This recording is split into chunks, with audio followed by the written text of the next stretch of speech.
want to end today with congratulations to both Bayern Munich and their fans, and also to Harry Kane. It's been quite the wait. And our wonderful producer, Sam, has put a little note saying, Harry Kane, 694 matches for club and country before winning his first title. They didn't do it on the pitch. They did it because Bayer Leverkusen lost today.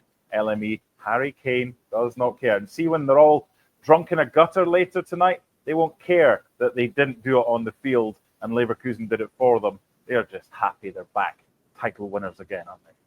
Yeah, I mean, first, congrats to Vincent Kompany as well, obviously, for leading the way and Bayern Munich. I'm so happy for Harry Kane. I mean, in my opinion, he's the best number 9 in Europe. He is a prolific striker.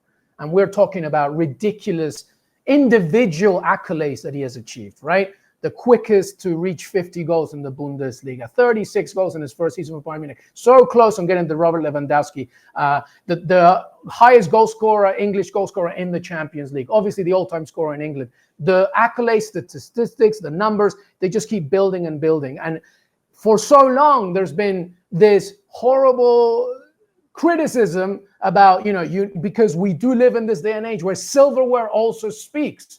And by the way, Eric Dyer as well is about to win his first piece of silverware as well, which that's good, right? But that proves my point. A player like Harry Kane, who is just such an incredible, prolific center forward, also needs that silverware for people to say, well, he's not whatever. So finally, he has this trophy, he has this title, he has this Bundesliga title, and I'm very, very happy for him because he really deserves this. He is a remarkable striker, and well done. He had to leave England to make it happen. Yeah, I think I said Leverkusen lost. They didn't. Jonathan Tah got a late equaliser at Freiburg, but they needed to win, and they didn't. Surprise, Leverkusen scoring late, huh? Right, exactly. Over the past 18 months, 24 months, they have scored so many goals, but it wasn't enough this season. There was no way ever they were going to replicate what they did last season. So is this just a normal Bundesliga season where the challenge is all right up to a point, Janusz, and then it kind of peters out, and in the end, Bayern win the title like they've done, and I think 11 or 12 of the last 12 seasons?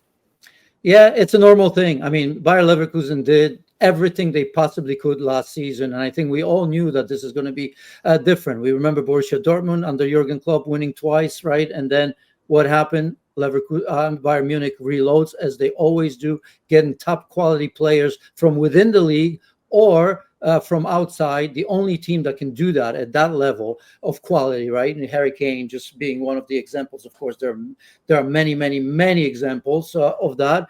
And that's just that. I think for Leverkusen to do what they did last season, going undefeated in the Bundesliga, right? First team ever, winning the Pokal, losing in Europa League final to Atalanta. I mean, that was max. And you just knew that to get to that level of concentration, that level of excellency. We've mentioned all those late goals last season in particular, where you thought they were going to draw an important game or lose an important game.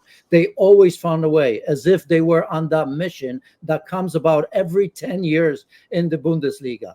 This year's Bayern Munich is not even great. And look, they're going to win that as well. And I just think that for Leverkusen, after you do all of that, right, then you know that eventually this season we sort of knew, Xavi Alonso is going to leave, Jonathan Tah is going to leave. We know that Florian Wirtz is going to, who knows, maybe join Bayern Munich, as it often happens in that league as well. And so many, Grimaldo, there's talk about him.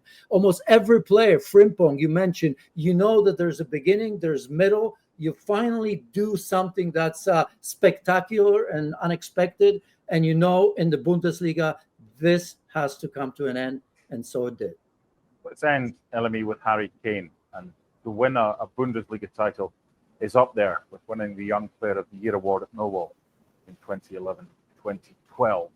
He's waited so long, and he thoroughly deserves this. There were some at the time that said, why is he leaving the Premier League to go to the Bundesliga? There might even be some that still think that was the wrong choice. That was the correct decision. He improved himself as a player. He went to a better team. And what does it say for players who are at their peak to leave the Premier League and to go elsewhere in search of more success? Before answering your question, our producer Sam just told us that Harry Kane just tweeted a tweet with just the emoji trophy. Look, yeah. That's it. That's all you need to say. I think it speaks of that, and it's also, the likes of somebody like Jude Bellingham, who leaves young from Birmingham City to, I think it speaks for the fact that, especially in the Premier League, and as somebody that I grew up in England, I know this culture well, half my family is English. I think that sometimes you need to leave this bubble. And I don't even mean it just as a player or as a manager, but even as a fan or as a pundit or as an analyst. The Premier League is my favorite league. It's the most popular league. It's obviously has a lot of eyeballs all over the world, but there is so much for English young talent to go beyond England and see what else is out there.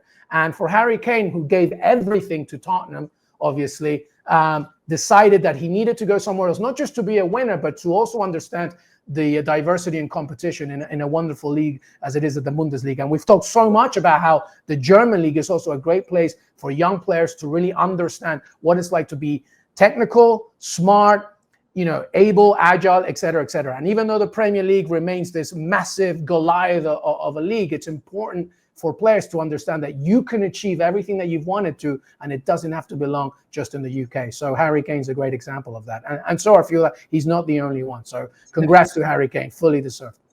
Yeah, not just English players as well. Scott McTominay and Billy Gilmore doing okay at Napoli. Claudio Pizarro.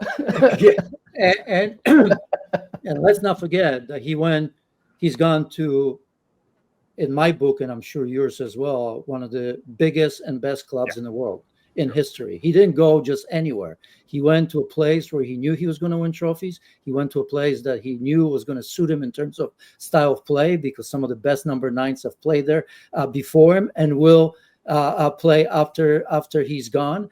And he didn't have, Manchester United perhaps was an option, if that's true. So he made the right decision not to go there, that is for sure. Liverpool was never an option. And you tell me, where else in England would he have gone if he wanted to truly compete season in and season out for trophies, right? Arsenal obviously is not an option for him as well. So, short of interest from Barcelona and Real Madrid, he picked the next option. Of course, there are teams in Serie A as well, but this was an unbelievable option, and it kind of makes me smile sometimes, where people like, did he do the right thing going to Bayern Munich? So are you kidding me? Bayern Munich?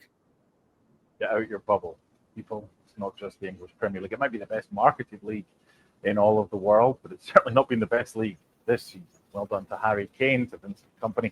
We'll leave the argument about whether or not Vincent Kompany has improved Bayern this season for another day.